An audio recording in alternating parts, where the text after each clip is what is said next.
Hello guys, this is Sukhuda Kotak this side from Be Educate. CLAT examination 2023 के dates आ गए हैं। दिसंबर में होने वाले हैं ये examinations. So let us understand कि ये क्लैट एग्जामिनेशन है क्या, इसमें आपको क्या क्या पढ़ना है, एलिजिबिलिटी क्या होगी किसी भी इंडिविजुअल की एग्जाम अपीयर करने के लिए और इससे आपको क्या फायदे होंगे। सो बेसिकली अगर क्लैट के बारे में अगर बात करें तो ये एक नेशनल लेवल एंट्रेंस एग्जाम है। एडमिशंस जो है वो होते हैं अंडर ग्रेजुएट और पोस्ट ग्रेजुएट एग्जामिनेशंस के लिए। सो जो स्टूडेंट अभी करंटली 12th स्टैंडर्ड में है या उन्होंने 12th पास आउट कर लिया है, they are eligible to appear for the CLAT UG examination. यहाँ पे ये प्रोग्राम ऑफर किया जाता है 22 नेशनल लॉ यूनिवर्सिटीज जो है इंडिया में उनके द्वारा, दैट इज एनएलयूज। काफी सारे पॉपुलर एनएलयूज है, that is take an example, Bangalore में है, हैदराबाद में है, जोधपुर में है। These are some of the well known NLUs all over India. तो एनएलयू जो है बेसिकली जैसे आईआईटीज होता है इंजीनियर्स के लिए, वैसे ही एनएलयूज आप समझ लीजिए होता है लॉ के लिए। अब क्लैट एग्जाम को ऑर्गेनाइज कौन करता है? क्लैट एग्जाम जो है वो consortium of national law universities जो है वो कंडक्ट करती है। काफी सारे अफिलिएटेड यूनिवर्सिटीज और ऑर्गेनाइजेशंस भी क्लैट एग्जामिनेशन के स्कोर का इस्तेमाल करते हैं for the admissions and the recruitment purposes. सारे एडमिशंस जो है 5 ईयर इंटीग्रेटेड एलएलबी और एलएलएम प्रोग्राम्स जो है वो एकेडमिक ईयर 2023 और 24 के स्टार्ट हो गए हैं। कुछ इंपॉर्टेंट इवेंट्स देखते हैं जो क्लैट ने डिस्क्लोज किए हैं। फर्स्ट 8 अगस्त से एप्लीकेशंस ओपन हो गए हैं एग्जाम के लिए। सितंबर 2022 में वो रिलीज करने वाले हैं एक सैंपल क्वेश्चन पेपर का सेट, बताने के लिए कि क्वेश्चन किस तरीके से पूछे जाते हैं, क्या फॉर्मेट होगा एग्जाम्पल देने के लिए। सितंबर में ही वो ओपन करने वाले हैं first campus visit day for the registered candidates. अगर आप उस स्टेट में रहते हो, एनएलयू अगर आपके आसपास है, तो डू विजिट। इससे आपको काफी मोटिवेशन मिलेगा देखने के लिए कि एनएलयूज होते कैसे है, कहाँ पे कैसा एनवायरनमेंट होता है, आपका ड्रीम कॉलेज जो है वो किस तरीके का है। फिर 14 अक्टूबर 22 में रिलीज होने वाला है सेकेंड सैंपल क्वेश्चन सेट। 22 अक्टूबर को सेकेंड ओपन कैंपस विजिट होने वाला है रजिस्टर्ड कैंडिडेट्स के लिए। एंड नवंबर 13 को लास्ट डेट है एप्लीकेशन फाइल करने का। Please remember this date, after this date आप एप्लीकेशन नहीं भर सकते हो एग्जामिनेशन के लिए। सो 13 नवंबर जो है आपका लास्ट डेट है एप्लीकेशन फाइल करने के लिए फॉर द दिसंबर 23 एग्जामिनेशन। उसके बाद अक्टूबर में वो थर्ड सैंपल क्वेश्चन सेट जो है वो रिलीज करने वाले हैं। एंड फाइनली 18 दिसंबर 2022 को आपका क्लैट 23 एग्जामिनेशन होने वाला है। नाउ लेट अस अंडरस्टैंड कि किस तरीके से कौन से लोग एलिजिबल है ये एग्जाम देने के लिए। तो उन्होंने क्लियरली बताया हुआ है कि किसी भी तरीके का अपर एज लिमिट नहीं है कैंडिडेट्स के लिए जो अंडर ग्रेजुएशन प्रोग्राम अपीयर करना चाहते हैं क्लैट 23 के लिए। सो अगर आप जो है एज लिमिट आपका ज्यादा है, then there is no need to worry, because यहाँ पे कंसोर्टियम ने क्लियरली बताया हुआ है कि किसी भी तरीके का एज लिमिट नहीं है। अब रही बात परसेंटेज की, काफी सारे लोगों को लगता है कि क्लैट अपीयर करने के लिए आपका स्कोर काफी हाई होना चाहिए, but is it true? The answer is no. तो क्लैट ने क्लियरली बताया हुआ है कि मिनिमम कितने परसेंटेज रिक्वायर्ड होंगे आपको एग्जामिनेशन में एलिजिबल होने के लिए। तो कैंडिडेट्स को बोला गया है कि उनको मिनिमम परसेंटेज जो है वो 12th स्टैंडर्ड या तो 10+2 और एन इक्विवेलेंट एग्जामिनेशन में 45% या तो उसका इक्विवेलेंट ग्रेड होना चाहिए अगर कैंडिडेट बिलोंग करता है general category, OBC, PWD, NRI, PIO, OCI category को। एंड अगर कैंडिडेट बिलोंग करता है एससी या एसटी की कैटेगरी को, तो मिनिमम उसको 40% होने चाहिए। अब कैंडिडेट्स जो अपीयर करना चाहते हैं इस एग्जामिनेशन के लिए, तो सवाल ये आता है कि दिसंबर 2022 में 23 क्लैट होने वाला है। तो क्या जो स्टूडेंट्स इस टाइम पे 12th स्टैंडर्ड का एग्जामिनेशन दे रहे हैं, क्या वो एलिजिबल है पेपर देने के लिए? Yes, they are eligible. तो जिन लोगों की एग्जाम 12th स्टैंडर्ड की मार्च या अप्रैल के महीने में होने वाली है, वो लोग भी एलिजिबल है ये दिसंबर 18 2022 में जो क्लैट 23 एग्जाम होने वाला है उसको अपीयर करने के लिए। यहाँ पे क्लियरली दे हैव सेड कि जो स्टूडेंट्स जो कैंडिडेट्स मार्च या तो अप्रैल 23 में एग्जाम देने वाले हैं वो एलिजिबल है क्लैट 23 एग्जामिनेशन के लिए, बट उनके लिए एक कंडीशन एड ऑन किया गया है कि उनको एविडेंस प्रोड्यूस करना पड़ेगा जैसे ही वो एग्जाम पास हो जाते हैं, एंड एडमिशन के टाइम पे उनको ये विदाउट फेल एविडेंस जो है सबमिट करना पड़ेगा, अदरवाइज उनका एडमिशन कैंसिल हो जाएगा, उनकी सीट उनको नहीं मिलेगी। जो रिजल्ट होगा क्वालिफाइंग एग्जामिनेशन का वो कैंडिडेट सबमिट करेगा एग्जामिनेशन के टाइम पे, अदरवाइज उसी टाइम पे ही will be considered as ineligible person, ineligible candidate for the examination. अगर कैंडिडेट जो है यहाँ पे किसी भी तरीके का जो है रिक्वायरमेंट्स को फुलफिल नहीं करता है, he will not be allotted admission. अब सवाल ये आता है कि अगर सपोजिंगली आपके जितना ही स्कोर अगर किसी और को आ जाता है तो वो ट्राई ब्रेकर क्या होगा। तो क्लैट एग्जामिनेशन कंसोर्टियम ने क्लियरली बोला है कि अगर एक कैंडिडेट को इक्वल नंबर ऑफ मार्क्स आते हैं दूसरे और कैंडिडेट के लिए जैसे, तो टाई ब्रेकर जो है वो इस तरीके से होगा। फर्स्ट कंडीशन होगा जिसको हायर मार्क्स आए हैं लीगल एप्टीट्यूड में उसका रैंक जो है वो ऊपर कंसिडर किया जाएगा, या तो second condition will be the age factor and third will be computerised draw of lots.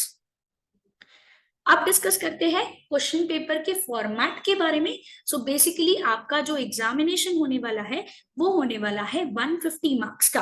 अब ड्यूरेशन कितना होगा, कितना टाइम पीरियड दिया जाएगा एग्जाम पेपर के लिए, दैट इज 2 आवर्स। सो आपका पेपर जो है वो 2 आवर्स के लिए आपका एग्जामिनेशन कंडक्ट किया जाएगा। क्वेश्चंस जो है आपको मल्टीपल चॉइस क्वेश्चंस पूछे जाएंगे, 150 क्वेश्चंस, हर एक क्वेश्चन कैरी करेगा 1 मार्क। साथ ही साथ नेगेटिव मार्किंग भी है, दैट इज हर एक रॉन्ग आंसर के लिए आपके 0.25 मार्क्स जो है वो डिडक्ट किए जाएंगे। लेट अस अंडरस्टैंड कि सब्जेक्ट कौन से आते हैं ये पेपर में। 150 मार्क्स का जो क्वेश्चन पेपर है इसमें कौन से टाइप ऑफ क्वेश्चंस आते हैं, किस तरीके से सेक्शन वाइज उसको डिवाइड किया गया है। So first section is the English language section, जहां से 28 से 32 क्वेश्चंस आते हैं। Current affairs including the general knowledge से 35 टू 39 क्वेश्चंस आते हैं। लीगल रीजनिंग से अगेन 35 टू 39 क्वेश्चंस आते हैं। लॉजिकल रीजनिंग से 28 टू 32 क्वेश्चंस आते हैं, और क्वांटिटेटिव टेक्निक से 13 टू 17 क्वेश्चंस आते हैं। क्वांटिटेटिव टेक्निक्स में बेसिकली आपका मैथ्स और डेटा इंटरप्रिटेशन दोनों कवर हो जाता है। Now let us understand the syllabus and how to particularly study about this examination. तो सबसे पहले हम देखेंगे कि ये एग्जामिनेशन है क्या, कि क्लैट कंसोर्टियम हमसे चाहता क्या है, what it wants us to focus on, and what is actually the topic which will be covered in each and every section. So CLAT 23 focus करने वाला है evaluating the comprehension and the reasoning skills and abilities of the candidates। मतलब वो check करने वाले हैं आपका reading skills कितना अच्छा है, साथ ही साथ आपके रीजनिंग स्किल्स कितने ज्यादा स्ट्रॉन्ग है। ओवरऑल ये जो टेस्ट होगा ये बेस्ड होगा एप्टीट्यूड और स्किल्स के ऊपर जो नेसेसरी होते हैं लीगल एजुकेशन के लिए। यहाँ पे आपको प्रायर नॉलेज की जरूरत नहीं है, बट यस अगर प्रायर नॉलेज हुआ तो वो कैंडिडेट को यूजफुल हो सकता है आंसर्स जो है वो देने के लिए। Specifically it will help more in the current affairs section. So UG CLAT 23 जो है 2 आवर का टेस्ट होगा, 150 एमसीक्यू क्वेश्चंस पूछे जाएंगे, हर एक क्वेश्चन कैरी करने वाला है 1 मार्क। साथ ही साथ नेगेटिव मार्किंग भी होगा, हर एक रॉन्ग आंसर के लिए 0.25 मार्क्स जो है वो कट किए जाएंगे, डिडक्ट किए जाएंगे। टोटल क्वेश्चन पेपर डिवाइडेड होगा 5 सब्जेक्ट में as we discussed. Let us start with English language. ये सेक्शन में आपको जो है पैसेजेस प्रोवाइड किए जाएंगे, हर एक पैसेज अप्रोक्सीमेट होगा 450 वर्ड्स ईच का। एक पैसेज से यूजुअली 4 या 5 क्वेश्चन पूछे जाते हैं। ये पैसेज आएंगे कहां से? So basically they will be derived contemporary और द हिस्टोरिकली सिग्निफिकेंट फिक्शन या तो नॉन फिक्शन राइटिंग से, एंड ऐसे पैसेजेस होंगे जो 12th स्टैंडर्ड का स्टूडेंट आसानी से 5 to 7 मिनट्स में उसको रीड कर सकता है। प्लीज रिमेंबर, यहाँ पे 12th स्टैंडर्ड का स्टूडेंट बोला गया है, तो 10th स्टैंडर्ड से कंपैरिजन में you will have to work harder. Practice हमको इस तरीके से करनी होगी, रीडिंग स्किल्स हमको इस तरीके से एनहांस करनी पड़ेगी, प्रैक्टिस करनी पड़ेगी, so that we can read a good passage in 5 to 7 minutes. जो हर एक क्वेश्चन आपको आएगा, बेसिकली एक पैराग्राफ में से 4 या 5 क्वेश्चंस पूछे जाएंगे और हर पैसेज कैरी करेगा ऑलमोस्ट 400 वर्ड्स ईच का। अब क्वेश्चंस किस तरीके से पूछे जाएंगे, क्या आपको टेस्ट किया जाएगा, क्वेश्चन कौन से बेसिस पे टेस्ट करे जाएंगे? So let us understand that. सबसे पहले तो आपको रीड करने आना चाहिए और कॉम्प्रिहेंड करने आना चाहिए कि मेन पॉइंट क्या है जो डिस्कस किया गया है पैसेज में, क्या पैसेज बोलना चाह रहा है, what is the subject matter of the paragraph which is given to you, ये हमारे लिए इंपॉर्टेंट हो जाएगा। साथ ही साथ हमको ये भी समझना है कि आर्ग्यूमेंट्स या व्यू पॉइंट्स अगर कुछ डिस्कस किए गए हैं पैराग्राफ में या सेट आउट किए गए हैं तो वो भी हमको अंडरस्टैंड करना है। अब ये चीज को समझने के लिए, अंडरस्टैंड करने के लिए न्यूज़पेपर रीडिंग प्रैक्टिस जो है कंटिन्यू बेसिस पे होना चाहिए, ताकि हम जर्नलिस्ट की जो लैंग्वेज होती है, उनका जो वे ऑफ राइटिंग होता है, हम उसको अच्छे से समझ पाए। The second one is draw inferences and the conclusions based on the passage। मतलब finally conclude क्या कर रहा है ये particular passage, उसके बारे में से भी सवाल पूछे जाते हैं। नेक्स्ट वन है summarise the passage. Basically summarise का मतलब हो जाएगा ये पूरे पैसेज में मेन क्या बोला गया था, समरी क्या है इस पैसेज की, यहां से भी क्वेश्चंस जो है वो पूछे जाते हैं। Compare and contrast the different arguments or the viewpoints which are set out in the passage। अगर कोई आर्टिकल है पर्टिकुलरली या कोई फिक्शन या तो नॉन फिक्शन राइटिंग है, तो यहाँ पे जो व्यू पॉइंट रखा गया है उस पर्टिकुलर पैसेज में, वो आपको समझ के, व्यू पॉइंट समझ के आपको करेक्ट आंसर जो है वो चूज करने आएगा। The next one is understanding the meaning of various words and phrases which are used in the passage। अब इसके लिए आपकी इंग्लिश जो है काफी ज्यादा स्ट्रांग होनी चाहिए, और ये कैसे होगी, जब आप रेगुलर बेसिस पे काफी सारी रीडिंग करते जाओगे, रोज रोज जब न्यूज़पेपर रीड करोगे, you will come across many new words, many new phrases जो पैसेज में यूज करे जाते हैं। तो एक आप बुक मेंटेन कर सकते हो जिसमें आप हर एक जो न्यू वर्ड आप अक्रॉस आते हो उसको लिखकर along with the meaning will help you to easily score good marks in the English language of the CLAT paper. Next, coming on towards the general affairs including the general knowledge। अब ये section में again the passages जो provide किए जाएंगे वो होंगे up to 440 words each. ये passages कहाँ से होंगे, बेसिकली ये डिराइव किए जाएंगे न्यूज से, जर्नलिस्टिक सोर्सेस एंड दूसरे नॉन फिक्शन राइटिंग से। Please remember, non fiction writing, fictional writing इसमें इंक्लूड नहीं किया गया है। सो यहाँ पे आपको ये पर्टिकुलर सेक्शन पढ़ने के लिए रेगुलर बेसिस पे न्यूज़पेपर पढ़ना बहुत ही ज्यादा इंपॉर्टेंट हो जाएगा। साथ ही साथ क्वेश्चन ये आता है कि ma'am do we have to remember the memory based question, paragraph तो दिया जाएगा, तो क्या हमको उस आंसर को याद भी रखना है, करंट अफेयर्स को याद भी रखना है? That is the answer is yes. यहाँ पे आपको क्लियरली बोला गया है कि पैसेज जो है वो डिमॉन्स्ट्रेट करने वाला है आपकी अवेयरनेस कितनी है, वेरियस एस्पेक्ट्स जो है करंट अफेयर और जनरल नॉलेज के रिगार्डिंग कितनी अवेयरनेस है, उस पर आपको टेस्ट किया जाएगा। साथ ही साथ एक और चीज बोली गई है कि जो भी पैसेज होगा उसमें आपको किसी भी तरीके की एडिशनल नॉलेज जो है वो लॉ की रिक्वायर्ड नहीं होगी, which will be beyond the passage. तो इसी हिसाब से करंट अफेयर्स हमको पढ़ना भी है, साथ ही साथ जो इम्पोर्टेंट चीजें हो रही है we have to remember that also. रही बात इंपॉर्टेंट की, what type of important things, then इसमें इंपॉर्टेंट में हो जाएगा नेशनल और इंटरनेशनल इश्यूज।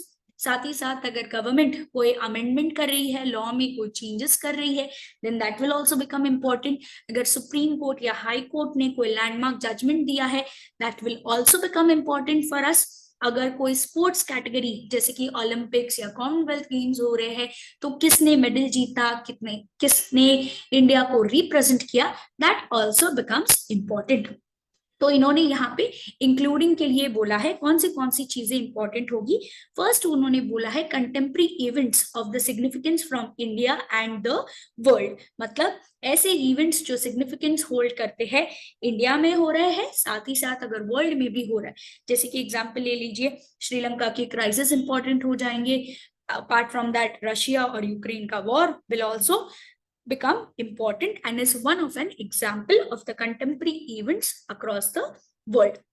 नेक्स्ट उन्होंने बोला है आर्ट्स और कल्चर, इंटरनेशनल अफेयर्स भी बोले हैं, and historical events of the continuing significance.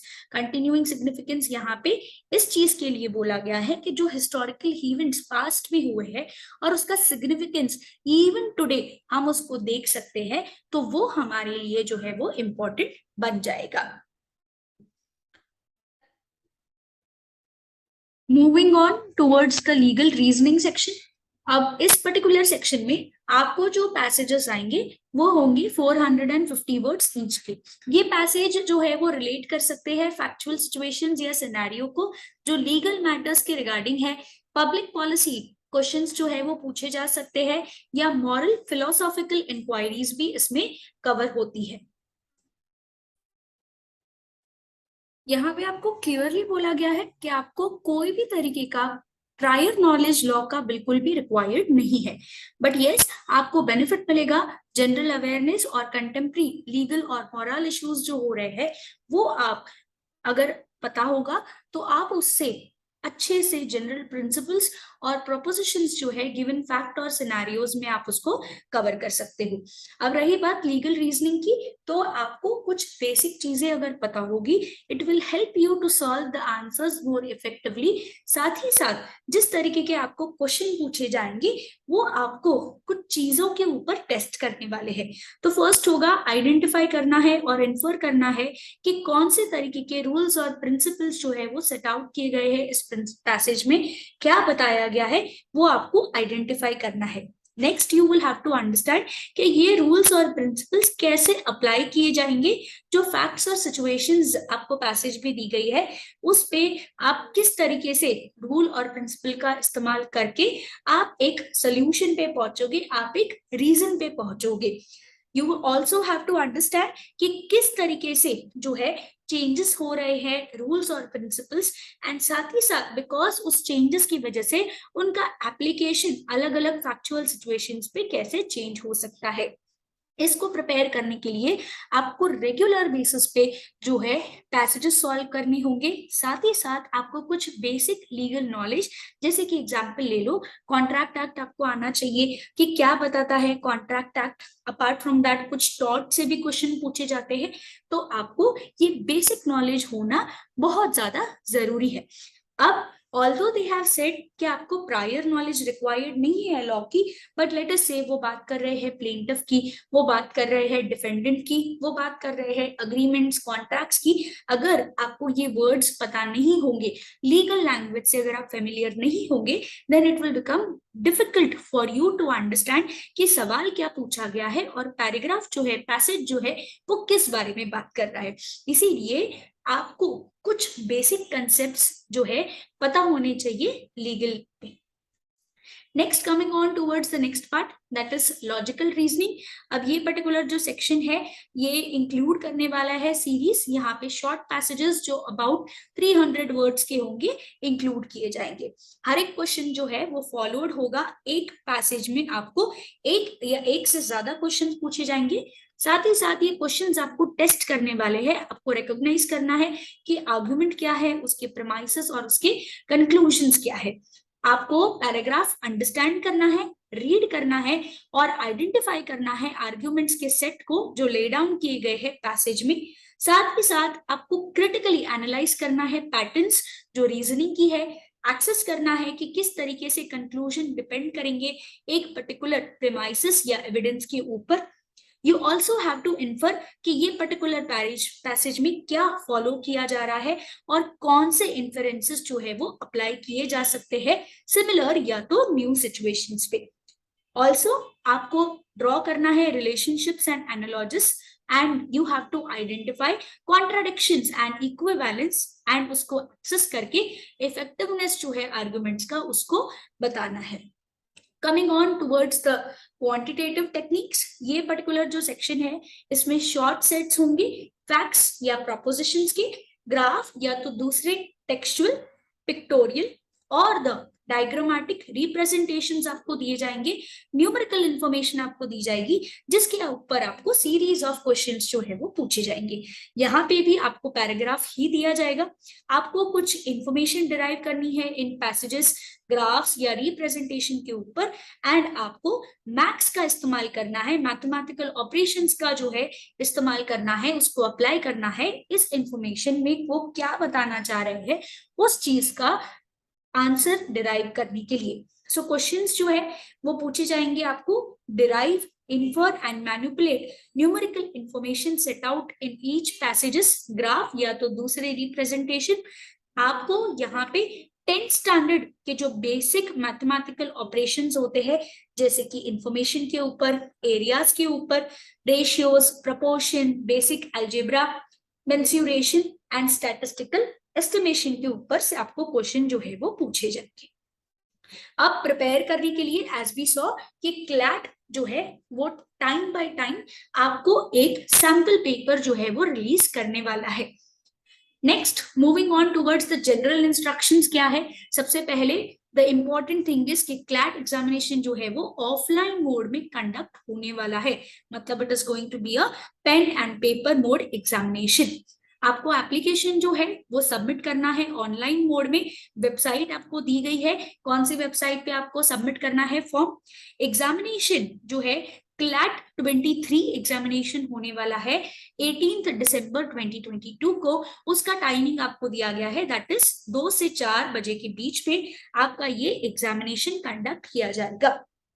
अब फॉर द टिप, आप लोग जो है इसी टाइम पे जब प्रैक्टिस करोगे, पेपर्स को सॉल्व करोगे, इस टाइम पे किया करोगे, it will be helpful for you at the time of examination. कैसे हेल्प करेगा ये, बेसिकली ये पीरियड जो है, टाइम जो है, it is after post lunch period हो जाता है। सो काफी सारी बार कुछ स्टूडेंट्स को नींद भी आती है इस पर्टिकुलर पीरियड में, तो अगर ये पीरियड में पेपर सॉल्व करोगे तो आपको एक हैबिट पड़ जाएगी इस पीरियड में पेपर्स जो है वो सॉल्व करने की, your brain will become much more active.